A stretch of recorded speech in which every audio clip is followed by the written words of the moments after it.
C'est des animaux qui peuvent vivre plus d'une trentaine d'années et dans ce genre de conditions, on est sur quelques mois.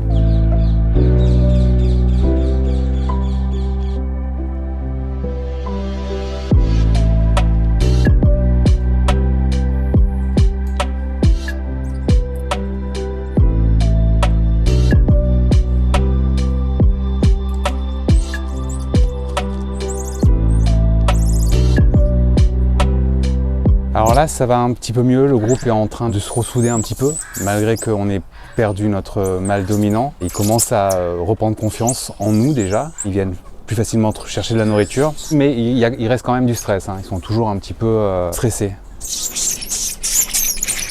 On voit qu'au fur et à mesure, les premiers qu'on a récupérés ont mis déjà quelques jours avant de retrouver l'appétit, de retrouver la confiance un petit peu en nous. On voit qu'au plus on met du temps à les retrouver, au plus ce temps-là de réadaptation est long et qu'au fur et à mesure, ils sont malheureusement de moins en moins bonne santé, ils sont souvent déshydratés. Donc les gens sont passés par là, ils ont continué, vous voyez. À partir de là, on n'a plus de lumière.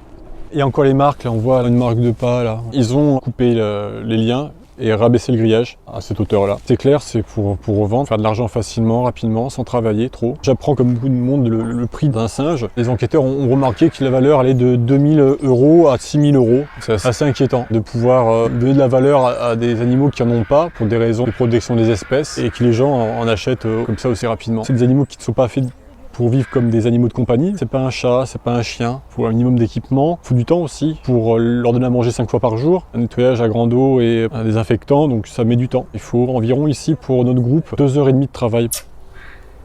C'est des animaux qui ne peuvent pas rester en appartement, qui peuvent être effectivement agressifs, qui peuvent être destructeurs également. Et c'est pour ça qu'après, on voit des gens qui finissent par battre des singes, ou enfin c'est déjà arrivé, ou les abandonnent parce que du coup, c'est absolument pas gérable. Ils ont un système social très développé, ils supportent pas la solitude. Ils deviennent dépressifs et à ce moment-là, ils arrêtent de se nourrir, donc la santé se dégrade. C'est des animaux qui peuvent vivre plus d'une trentaine d'années et dans ce genre de conditions, on est sur quelques mois.